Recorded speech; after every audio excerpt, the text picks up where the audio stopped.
Olá, meus queridos, muito bem-vindos aí ao nosso curso de amputações, causas, níveis de amputações e cuidados, né? Eu sou a professora Renata, eu sou fisioterapeuta, profissional da área da educação física, mestrado, doutorado e pós-doutorado em ciências da reabilitação.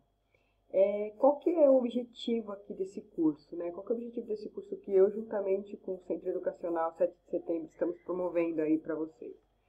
O objetivo é que a gente consiga trazer aí as informações necessárias, né, para todos da área da saúde que vão trabalhar aí com algum paciente amputado, ou da área da saúde, ou algum familiar próximo, né? Então, fisioterapeuta, enfermeiro, cuidador, nutricionista, psicólogo, e um parente aí próximo. Para quê? Porque é um enfrentamento aí bem complicado, né? Quando a gente fala de amputação, a gente vai até discutir um pouquinho aí o quesito psicológico. E adaptação para prótese. Se os cuidados não forem bem feitos pós-cirúrgico, nós não conseguimos aí adaptar esse paciente para que ele tenha uma prótese adequada, protetize adequadamente, tá? Então, durante esses dias aqui, durante esses 4 dias, a gente vai discutir bastante aí, né, sobre esses pontos. E como vocês sabem, né, como é de costume, nós temos 4 dias de curso e no 5º dia eu venho para tirar dúvidas aí com vocês frente a qualquer questionamento que surgiu ao longo do curso, tá? Se você ainda não me segue, não me conhecia, eu tenho meu Instagram lá, Prof. Renata Palma. Me siga lá, porque toda semana eu venho com algum conteúdo bacana e alguma novidade aí para vocês, certo? Então vamos lá, meus amores, para a gente começar discutindo um pouquinho aqui sobre a amputação, é importante que a gente defina, né, alguns conceitos, tá? Para que vocês saibam diferenciar um do outro. Muitas vezes as pessoas confundem aí o reimplante, o transplante e a amputação. Então, todo reimplante ou todo transplante, o paciente tem que ter passado por uma amputação. Mas eles são coisas diferentes, conceitos diferentes, tá? Então, a gente vai entrar aí em cada um para tentar definir aí um pouquinho para vocês, tá? Quando a gente fala de reimplante, o que significa o reimplante? O reimplante, deixa eu colocar aqui. O reimplante é quando o médico ele vai recolocar alguma parte do corpo aí que foi completamente amputada, tá? E como que ele faz essa recolocação? Ele faz essa recolocação restabelecendo aí o fluxo arterial e o fluxo venoso, né? Então, ele realiza aí uma revascularização para que esse pedaço, né, desse corpo possa voltar a ser funcional, tá? O importante aqui, né, desse momento, quando a gente fala de reimplante, normalmente ele é realizado em estruturas menores, tá? É muito mais complicado para o médico fazer um reimplante, por exemplo, de um braço, fazer um reimplante de um membro inferior, de uma perna. Então, normalmente os reimplantes eles ocorrem aí só em partes menores, como é o exemplo aqui nessa imagem que a gente tem, no qual o paciente aqui ele sofreu uma amputação da falange distal, né, e foi muito bem reimplantado aqui, como a gente pode ver como um produto final aqui, tá? Para que esse reimplante aconteça, né, o ponto principal é como você vai transportar, é como você vai manter essa parte do corpo que foi amputada. Então, se aconteceu aqui uma amputação dessa falange, por exemplo, distal, o ideal é que você pegue essa falange, você envolva ela num saco estéreo, tá? Ai, mas onde eu tô não tem saco estéreo, né? Mas o mais limpo possível e coloque dentro do isopor aí com gelo e a hora que chegar no hospital o médico vai avaliar para ver se vai ser possível ou não fazer esse reimplante, tá? Então, o modo como você conserva, como você leva é de extrema importância. Não tenta limpar, não tenta fazer nada. Só coloca dentro do saco e transporta esse pedaço, tudo bem? Meus amores, o tema reimplante, né? O cara que realizou o primeiro reimplante foi o Alex Carrel, ou Carrel, né? A gente fala no Brasil. E o primeiro reimplante que ele fez foi com o membro posterior, né? Do cachorro, ou a perninha ali do cachorro. A gente não pode falar patinha, perninha do cachorro, em 1906. E por conta desse trabalho, em 1912, ele ganhou um prêmio Nobel, porque ele conseguiu realizar ali uma anastomose, ou seja, ele conseguiu ligar os vasos, né, onde eles foram interrompidos, e ligar novamente da funcionalidade. Então, esse trabalho ficou muito reconhecido e ele ganhou ali o primeiro prêmio Nobel desse trabalho e, obviamente, saiu numa revista super importante na época, tá? Só que aí lá em 62, um outro médico, cirurgião, Ronald Malt, ele sim realizou o primeiro reimplante aí, né, de extremidades, em 62, de um menino de 12 anos que perdeu ali o braço no trilho do trem. Isso a gente sabe que acontece muito, principalmente nas áreas mais rurais do Brasil, né, no qual a linha de trem ela fica bem exposta ali. Acontece muito de crianças estarem brincando ali naquela região e acabar perdendo algum membro, né? Então ele foi feliz aí nesse reimplante em 1962, então não faz muito tempo, né, meus amores? E aí você olha e fala, então por que, professora, que todos os pacientes que sofrem amputação, por que a gente simplesmente não faz um reimplante, né? Porque não é tão simples, tá? As indicações vai variar muito. Então o médico, ele vai ter que ver ali qual foi o nível dessa amputação. A gente vai conversar bastante sobre nível de amputação nas próximas aulas, tá? Ele tem que avaliar o nível de amputação, ele tem que verificar a característica do paciente. Se ele é um paciente diabético, ele vai ter um probleminha a mais ali na cicatrização. Se ele é um paciente mais idoso, também corrobora um pouquinho para esse probleminha aí de cicatrização, tá? Se ele tem alguma doença de base. Então, o médico ele vai ter que verificar a viabilidade, se isso vai ser possível ou não. E, obviamente, em que condições chegou ali até o hospital aquele membro, né? Muitas vezes é o que eu falei, tem pessoas que tentam lavar, tentam limpar e acaba tirando partes que não podem, né?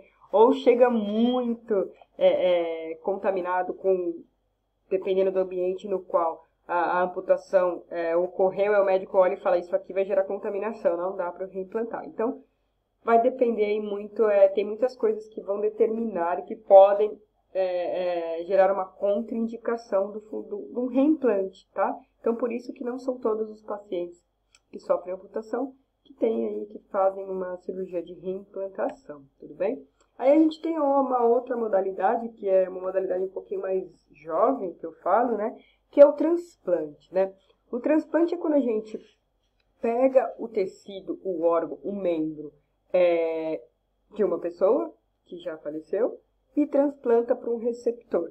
Nesse caso aqui, normalmente, né, esse membro, né, os órgãos e tudo mais, eles vêm de um doador que já teve uma morte cerebral, ou seja, os estímulos cerebrais dele já não estão mais atuando, então ele teve aquela morte cerebral ali, e aí ele está sendo mantido por aparelhos no qual o coração está funcionando, tem irrigação sanguínea, tudo está funcionando direitinho, né? Então aí dessa maneira ele fica viável para realizar aí o transplante, tá? Mas como todo transplante tem que verificar se ele tem ali se ele pode, ele está apto geneticamente, né, a receber esse órgão, ver se é compatível, né? E mesmo sendo compatível, os pacientes que recebem qualquer órgão ou qualquer parte aí de corpo, eles têm que ficar fazendo um tratamento com imunossupressor. Por quê? Por mais que tenha compatibilidade ali, o seu organismo ele vai entender que aquele órgão, aquele pedaço, né, que você recebeu, ele não faz parte do corpo. E aí o organismo ele sinaliza para as células ali de defesa para que ataque aquele órgão recebido. Então isso a gente fala que é a famosa rejeição. Então, para que não ocorra a rejeição, esses pacientes que sofrem transplante, eles têm que fazer um tratamento com imunossupressor. Então, meus amores, olha só que bacana. 1998, faz pouquíssimo tempo, foi o primeiro transplante de mão bem sucedido que foi realizado lá na França. Entretanto, em 2001, esse paciente chegou para o médico e falou, tira, por favor, eu não quero mais, porque eu não quero mais tomar imunossupressor. Eu prefiro ficar sem meu membro. E aí foi retirado, mas teve sucesso, em 1998 o primeiro teve sucesso, então após isso tivemos outros transplantes aí de partes, né, de corpo que tiveram sucesso, mas não é algo tão corriqueiro aí na nossa vida prática, né? Então, provavelmente você que está aí do outro lado vai ter um contato muito mais com o paciente que sofreu amputação e não teve um reimplante e nem recebeu um membro de outro paciente, certo? Mas existem essas possibilidades, tá? E aí, no final, é a amputação mesmo, que é quando o paciente ele perde alguma parte do corpo ali, que pode ser tanto membro inferior quanto membro superior, e a gente prepara aí esse paciente para que ele seja protetizado, para que ele consiga utilizar uma prótese para substituir aí esse membro, beleza? Então, quando a gente pensa, né, na amputação, aí, histórico de amputações, né, vem aí na cabeça uma história bem longa, porque a gente olha e fala, mas amputações é algo novo, né, a gente verifica, normalmente as pessoas já assemelham logo a Primeira e Segunda Guerra Mundial, já vem isso em mente, desde aí que existe amputação. Não, meus amores, a amputação ela existe desde século V a.C.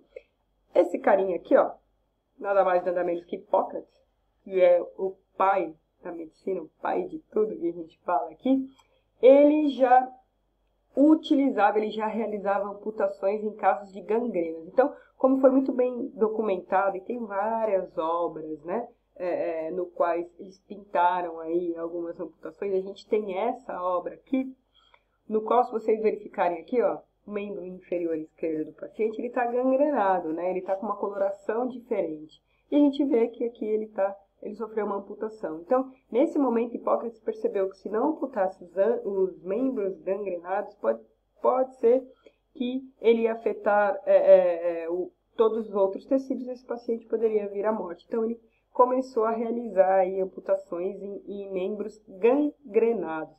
Só que o que acontece, meus amores? Aqui nesse momento, imagina, isso é século V a.C., né?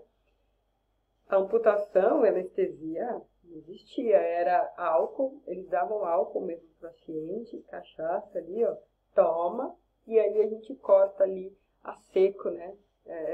Esse membro. Então, tinha muitos pacientes que vinham a óbito aí, porque não tinha ali um cuidado, né, adequado e era, enfim, sem anestesia, mas era realizado.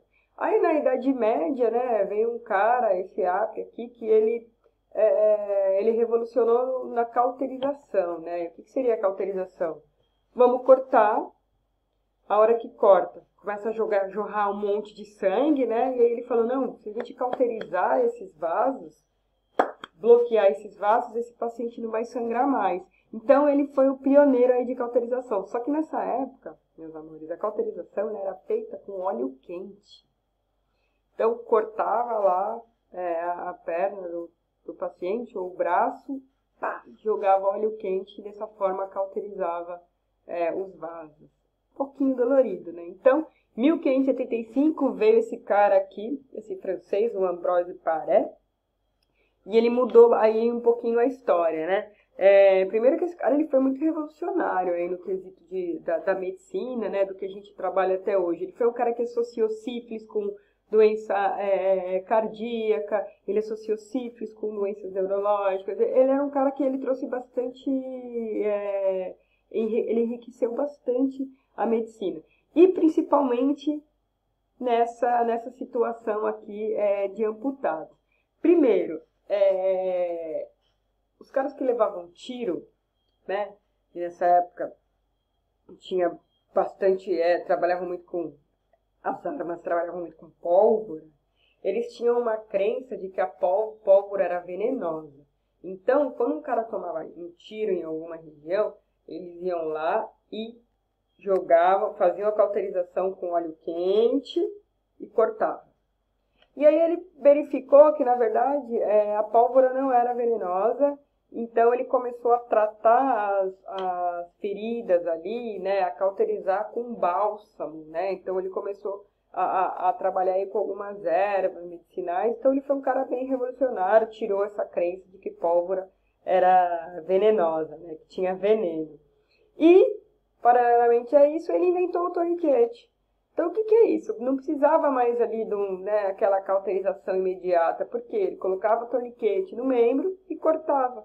Porque a hora que você amarra um torniquete, o torniquete você faz ali acima da onde vai ser cortado. E amarra e você corta todo o suprimento sanguíneo naquela região, certo? Então, a hora que você corta para baixo desse torniquete, o fluxo sanguíneo que vai irrigar dali vai ser muito menor, tá? Então, ele trouxe esse torniquete, ele foi um cara que trouxe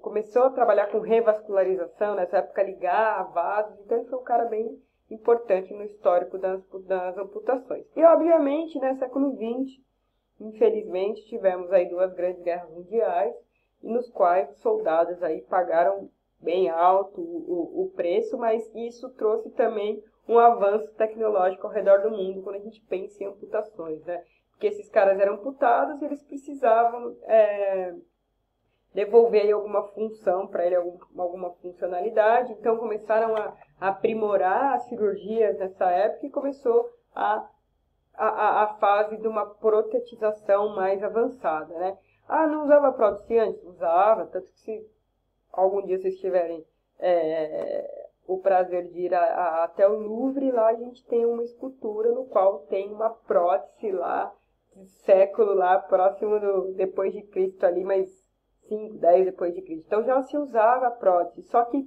o avanço das próteses, o avanço das cirurgias, das amputações, assim, de fato, que é o que a gente vem colhendo até hoje, ocorreram aí no século XX, depois da Primeira e da Segunda Guerra Mundial. Beleza? E aí, navegando um pouquinho, né, nisso, a gente... eu trouxe aí, né, alguns conceitos e trouxe aí o histórico, né, das amputações. E agora, antes da gente entrar, né, realmente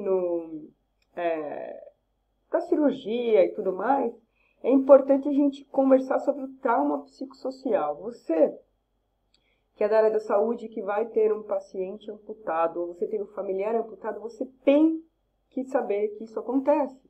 Você tem que respeitar as fases de ajustamento desse paciente. E você tem que saber direcionar o seu paciente. Por isso que é muito importante um paciente que sofre uma amputação, ele ter uma equipe multidisciplinar trabalhando com ele. Porque ele tem que ter esse entendimento, tá? Porque não é fácil, é um momento complicado. Então, já está mais do que provado, publicado, documentado, que a perda de um membro aí faz o paciente, faz a pessoa colocar alguns limites na existência ali, faz ele colocar alguns medos, né? Ele começa a se sentir inferiorizado, aquilo é traumático, né? Então, a gente tem que considerar aqui nesse momento que os pacientes amputados, eles vão ter que passar por 4 fases que a gente fala que são as fases de ajustamento, e todos vão passar por isso.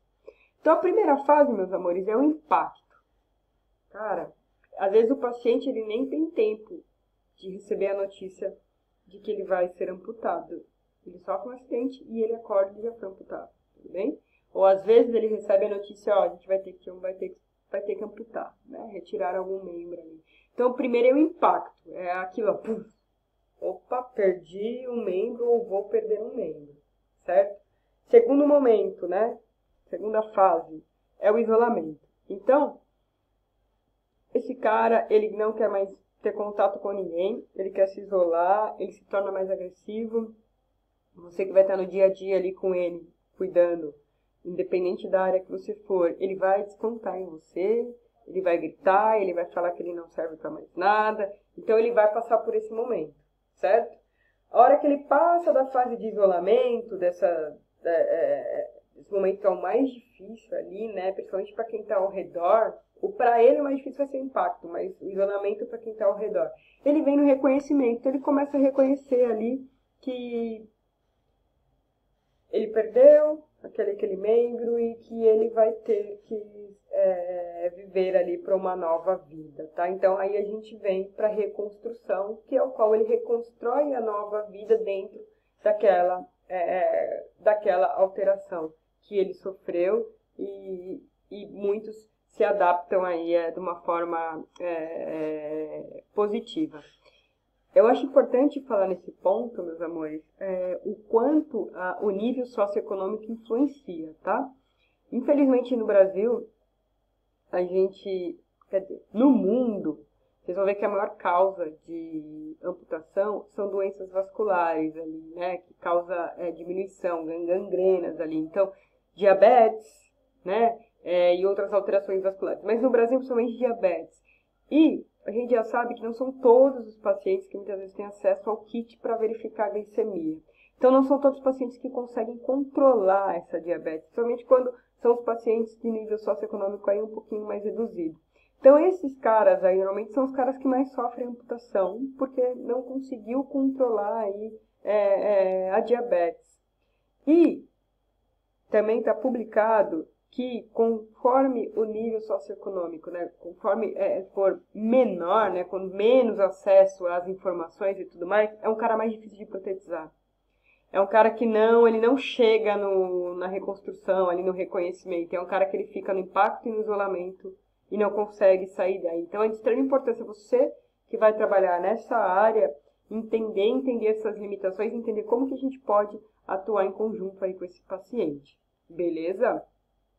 Então a gente vai para as causas, né? Quais são as causas, as principais etiologias da amputação, né? Quais são as principais causas? Então a primeira que eu falei para vocês, perda de suprimento sanguíneo aí, né, da gangrena, que pode ser desencadeada por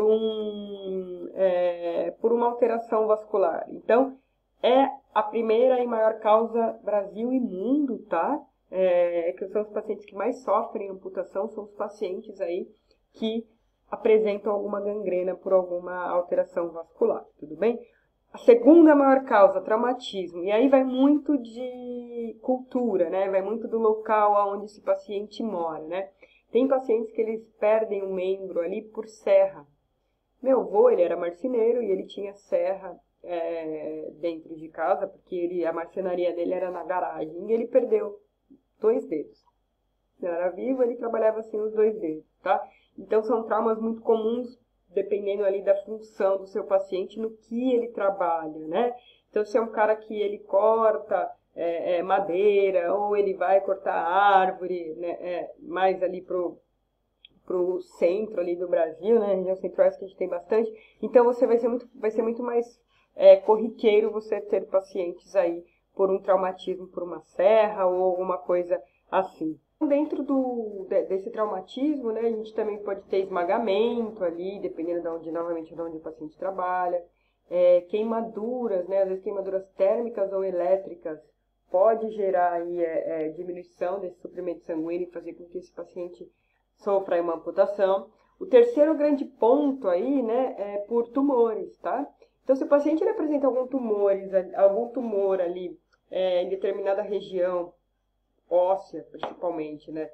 Pernas, membros inferiores ou mesmo membros superiores, o médico ele opta por fazer a amputação para que não haja, para que consiga fazer a erradicação desse tumor, ou seja, com que ele não se espalhe, tá? Então, muitas vezes o médico opta por fazer essa amputação. Infecção não controlada, muitas vezes dependendo da osteomielite aí, né? Que é uma infecção óssea mesmo, isso pode gerar aí uma amputação, tudo bem? Por quê? Se o médico não consegue controlar em determinada infecção no local, ou óssea ou tecidual, prefere amputar para que isso não necrose ou danifique outros tecidos, e isso pode gerar uma sepse, né? E o paciente vira óbito aí, tá? O paciente que nasce com alguma anomalia congênita aí também, muitas vezes RN, recém-nascido que nasce aí com uma anomalia congênita, ele pode sim ser indicação aí de amputação. E por último, né, aquele membro não funcionante. Isso já aconteceu, eu já tive paciente que sofreu um esmagamento, tá, no membro inferior, caiu ali foi um acidente de trânsito e o carro caiu sobre a perna dele. E tudo bem, o médico salvou a perna do paciente, né? Era o membro inferior direito. Mas perdeu função. Perdeu muita função e ele tinha muita dor.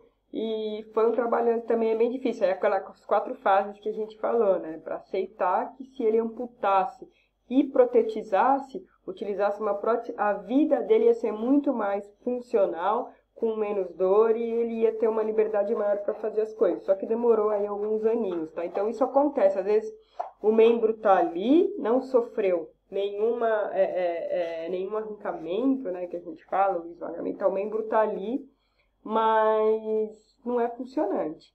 Então o médico muitas vezes opta pela substituição, tá? E aqui só uns exemplos, né? Eu gosto de trazer, dar um pouco de aí para vocês. O primeiro caso que é uma gangrena, né? Que ela pode acontecer sim e acontece bastante no pé diabético ali, tá? Aqui a gente já vê o tecido bem necrosado, né? A gente consegue verificar que toda essa área é negra ao redor, que já é um tecido que já está morto, né? Então o melhor é gangrenar, porque isso pode se estender para o resto do membro, tá? Um tumor que está ali bem localizado no dedinho do pé também. A neuropatia periférica, isso aqui, ó, essa erosão, né? Ocorre por conta também da diabetes, tudo bem? Uma infecção, e isso aqui, ó, vocês podem ver a imagem, esse cara está com fixador externo, né? Então, provavelmente foi uma infecção pós-cirúrgico, pós-fixador externo aí, e não tem muito o que fazer nessa situação, vai ter que amputar, tá? Ou traumático, né? Aqui, como a gente vê, teve uma... E não dá para fazer o reimplante, né? Ou congênito, porque não vai ter função, e às vezes é melhor mesmo amputar e colocar uma prótese, que esse paciente ele vai ter uma qualidade de vida muito melhor, tá certo? Então, como que é realizada, né, essa amputação? Então, existem a técnica cirúrgica, os princípios, eu não vou ficar aqui muito tempo falando sobre isso, mas que o médico ele tem que seguir passo a passo para quê? Para que lá na frente a gente consiga protetizar esse cara.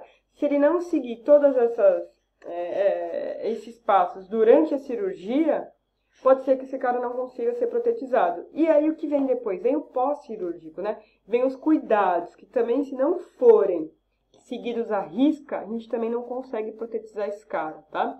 Então, primeiro ponto, né, isso a gente vai discutir bastante nas próximas aulas, o nível, né, de amputação. O médico, obviamente, vai fazer um torniquete para isolar, se não for um membro isquêmico, ele vai escolher o nível de amputação, ele vai verificar quais são os retalhos cutâneos que ele vai poder utilizar para fazer ali o coto, né? Porque o coto, que é a parte que fica ali, é de extrema importância que tenha bastante pele, né? Para que o médico consiga fechar e costurar, tá? A musculatura ali envolvida, verificar os nervos, né? Vai seccionar os nervos delicadamente, vai ver quais nervos estão preservados ou não, vasos sanguíneos, o osso, tá? O médico ele tem que fazer o corte ali, ó, muito certeiro, porque ele vai ter que tirar ali 1 centímetro ali, mais ou menos, da medula óssea, tá? Bem próximo, e manter ali arredondado a ponta para que não perfure ali o tecido retalho cutâneo ou músculo que vai sobrar ali para fazer o coto, tudo bem? Após a cirurgia, ele fica de 48 a 72 horas com dreno, tá? Com um curativo ali que vai gerar uma compressão, porque ele vai ter uma tendência a ter um edema ali bem grande, né? Um repouso absoluto ali no leito, que a gente utiliza ali uma elevação do membro. E nesse momento, que é na última aula que a gente vem falando sobre cuidados de posicionamento, certo? Que a gente deve ter com esses pacientes. E depois de 14 dias de remover essa sutura, ver como que ficou essa cicatriz aí cutânea, tá? E colocar aí algumas ataduras elásticas, que a gente também vai discutir bastante sobre o cuidado, tá? De 8 a 12 semanas, esse membro ou esse coto ele deve estar adaptado para que a gente coloque aí uma prótese nesse cara e comece a fase de reabilitação com prótese. Mas, olha lá, até chegar aí são 12 semanas pós-cirúrgica, pelo menos, tudo bem? Então, meus amores, aqui só tentando ali enfatizar um pouquinho do que é esse procedimento cirúrgico, né? Quais são as partes importantíssimas que o médico deve considerar para que tenha sucesso, né? Então, a extremidade óssea é de extrema importância, ele tem que ser desperiotizado, que a gente chama, né, que chega a medula óssea ali, no final, quando chega ali no final do osso, ele vai fazer uma como se fosse um arredondadinho ali na frente. Então, quando pega uns 2 ou 3 centímetros desse osso da parte final e faz como se fosse uma lixa ali na frente mesmo, para ficar redondinho, e assim evita que forme espículas, que são pontinhas, tá? Em crianças, quando a gente pensa em amputados menores ali, né, em crianças, vale muito a pena ali o acompanhamento que vai ter que ter, porque ainda não terminou o crescimento ósseo. Então, provavelmente esse osso que foi desperiodizado aqui na frente, né, que foi lixado, como eu costumo falar, vai crescer, certo? Então, o médico, ele muitas vezes coloca uma capa de silicone ali para que na hora que esse osso cresça, não perfure ali o tecido, o coto, né? A ponta desse coto, né? Esses músculos que envolvem o coto, que depois eu vou colocar a imagem aqui para vocês, ele não pode ser muito volumoso e muito solto. Então, esse coto ele não pode ser muito molengo ali, porque isso vai prejudicar a hora que a gente for colocar a prótese, tudo bem? Então, ele tem que ter uma camada regular de músculo ali para proteger essa extremidade óssea, mas ele tem que estar firme ali, certo? E os vasos, eles vão sendo ligados aí à medida que os músculos forem sendo seccionados. Então, é uma cirurgia que demora horas, muitas vezes, tá? E tem que ser um especialista em amputação, tudo bem? E, por fim, os nervos ali, né? Os nervos principais, ou os troncos nervosos principais, eles vão ter que ser seccionados cuidadosamente, tá? Deixando-se ali, após o corte, a extremidade do nervo se retrair e ficando ali sobre a massa muscular. Essa parte nervosa, essa parte do nervo, o médico tem que ter muito cuidado e muita delicadeza, porque esse paciente é um paciente que vai ter ali um membro fantasma, e muitas vezes o nervo, se não foi seccionado da maneira adequada, esse membro fantasma, essa sensação, a síndrome do membro fantasma, ela vai perdurar por muito tempo e muitas vezes não vai cessar, tudo bem? A gente vai conversar um pouquinho mais na frente sobre o membro fantasma, não se preocupem, tá? Então, é mais ou menos isso que acontece durante a cirurgia, tá? Ele vai, aqui é a parte óssea, né? Então a gente vê toda a parte muscular, aqui vai ter os vasos, os nervos, então ele vai retirando cuidadosamente, olha aqui que legal, aqui ele separou vasos, aqui está o osso, e esse osso, essa parte final é que ele vai fazer a desperiodização para que não forme uma espícula e acabe afetando a musculatura que vai ser recoberta aqui, ó, nessa região. Então, lembra que eu falei, tem que ter musculatura adequada, tecido adequado para que consiga fechar esse coto, para que não falte e nem que sobre tecido nessa região. E, por fim, eles fazem um enfaixamento com um dreno ali, que fica 48 a 72 horas, tá? Então, essa é assim que tem que aparecer o coto, tá, meus amores? Então, como eu falei, ela tem que estar bem firminha, tá vendo que não tem tecido mole aqui, não tá nada frouxo, ela tá bem fixa aqui, né? A gente vê uma aparência aqui que tá bonitinha, não vê nenhum vermelhidão, nada que possa indicar aí um processo inflamatório, tá? Aqui foi uma secção de membro inferior, tá? Aqui é fêmur, um pouquinho alto, a gente vai discutir um pouquinho sobre a altura aí da amputação mais para frente, tá? Então, normalmente o médico ele vai fazer essa sutura aqui, plano por plano, que a gente fala. Então, músculo por músculo, ele tem que vir suturando. Não adianta ele querer suturar aqui tudo junto, né? Pegar as duas partes e suturar, não. Vai primeiro suturar a primeira camada, segunda camada, terceira camada, até que chegue aí no final, tá? E aí, meus amores, o coto, que é essa parte, essa forma aqui, né? Tem que ser sempre cônico, tá? Obviamente, né? Um pouquinho mais fino aqui na ponta, porque isso aqui vai ser a base para o encaixe da prótese. Se ele não tiver essa parte aqui um pouquinho mais cônica aqui, a hora que for colocar a prótese não encaixa. E aí o paciente tem muita dificuldade nesse encaixe, tem muita dificuldade na adaptação com prótese, tudo bem? Quais são as complicações que podem ocorrer após cirurgia e que você, como profissional da saúde que vai estar ali acompanhando seu paciente, deve ficar muito atento. Então, a gente tem algumas ali bem específicas, tá? Um sangramento pós-operatório imediato quer dizer que tem algum vaso que não foi devidamente ali ligado, suturado, tudo bem? Infecções superficiais, né, como a gente pode observar aqui, você verificou qualquer alteração de cor, né, qualquer corpo estranho, qualquer coisa que possa sugerir uma infecção superficial está errado, tá? Ulceração, que é um tecido fibrosado, aqui a gente tem, ó, bem bonitinho, tá? Um tecido fibrosado que é gerado pelo atrito do soquete. O soquete é o que a gente vai colocar em volta do coto no processo de cicatrização, tá? Se esse paciente apresentar, quer dizer que você está colocando esse soquete de forma errada, tudo bem?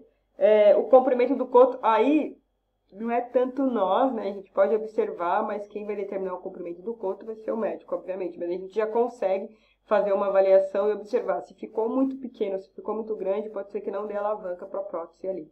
Beleza? Contratura desse coto. Dependendo ali, se você não fez o posicionamento adequado, se o coto for acima do joelho ali, se a amputação for acima do joelho, esse paciente ele tem uma tendência a ter contratura em abdução e flexão de quadril. E é aí que vai entrar a parte do posicionamento, dos cuidados com o posicionamento. Então, observa isso, tá? Se é abaixo do joelho, ele tem uma tendência a ter uma contratura ali em flexão de joelho. Tudo bem? Tudo isso a gente vai observando pós-cirúrgico. Não foi problema durante a cirurgia, mas pode ser um problema de posicionamento no pós-cirúrgico, tá? Se o paciente ele apresenta contrações involuntárias do coto, né? Súbitas, leves ou intensas, está apresentando ali contração durante muito tempo, que a gente chama de contração clônica ali, né? Você verifica que aqui está tendo contrações, opa, tem alguma coisa errada, pode ser que na hora do reparo cirúrgico alguma coisa tenha ficado ali solta, tá? Sétimo ponto, circulação inadequada dentro do corpo. Então, como que a gente consegue perceber se existe uma circulação inadequada? Se está ficando meio branco ali, tudo bem? Normalmente acontece muito nas amputações abaixo do joelho, tá? Que é igualzinho tá nessa imagem aqui. Porque não protege muito do atrito aqui com a prótese, né? Então, você vai observar, opa, tá ficando muito branquinho, quer dizer que a circulação não tá muito legal, certo? Dor no coto. É normal sentir dor pós-cirúrgico por um período, mas se essa dor prolongou e esse cara tá sentindo muita dor ainda, pode ser que tenha algum comprometimento aí de troncos nervosos, tá? Que na hora da cirurgia aí pode ter comprometido alguns nervos aí. Então tem que tomar muito cuidado. E obviamente que é o membro fantasma, que é a nona complicação, a gente vai discutir também bastante mais pra frente, mas é uma sensação que o paciente ele tem como se ele ainda tivesse aquele membro ali, por isso que a gente chama de membro fantasma, tá até aqui bonitinho na imagem. Ele tem a sensação de que ele tem aquele membro ali, tá? É um tratamento difícil, tem paciente que acaba usando morfina porque ele sente dor, né, nesse membro. Muitas vezes ele acorda e fala, tá doendo o meu dedão. Aí você fala, mas você não tem dedão, mas ele sente a dor no dedão, tá?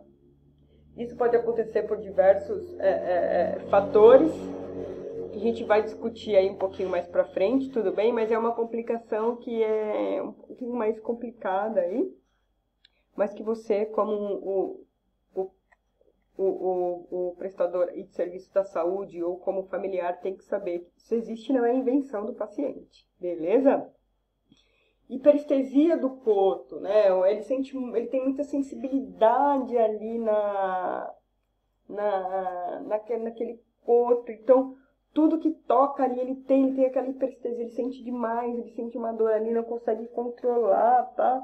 E se muitas vezes o médico ele acha que foi algum nervo ali que ficou meio solto, ele faz uma nova cirurgia, uma reamputação, e mesmo assim ele ainda reproduz sintomas, tudo bem? Edema. Se está muito inchado aquele coto, pode ser complicações devido ao soquete, que é o que a gente envolve aquele coto. Então, a gente tem que mudar ali, avaliar e mudar aí esse soquete, tá? Vesículas ou edema e dor devido a úlceras compressivas.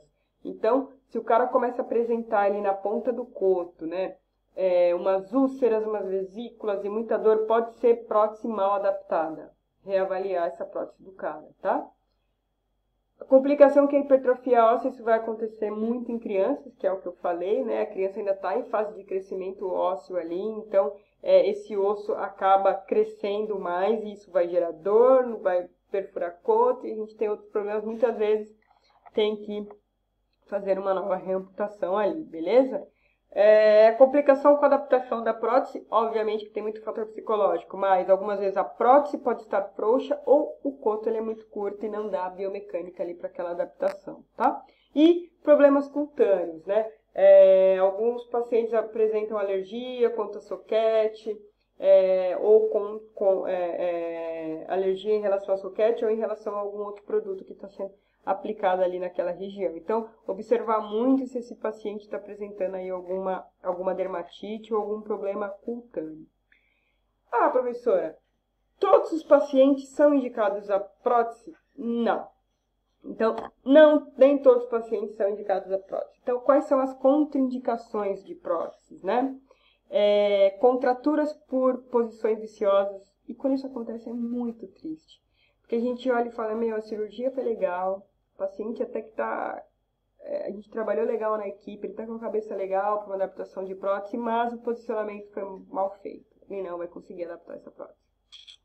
Se esse paciente apresenta alguns neuromas, né, devido à cirurgia, então como ele tem esses neuromas, se a gente protetizar esse cara, ele vai sentir dor? Não.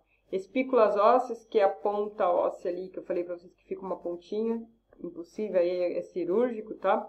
Cicatrização problemática, se é um cara normalmente diabético, é um pouquinho mais difícil por conta da cicatrização. Não cicatriza aquele coto, não dá para colocar prótese, beleza?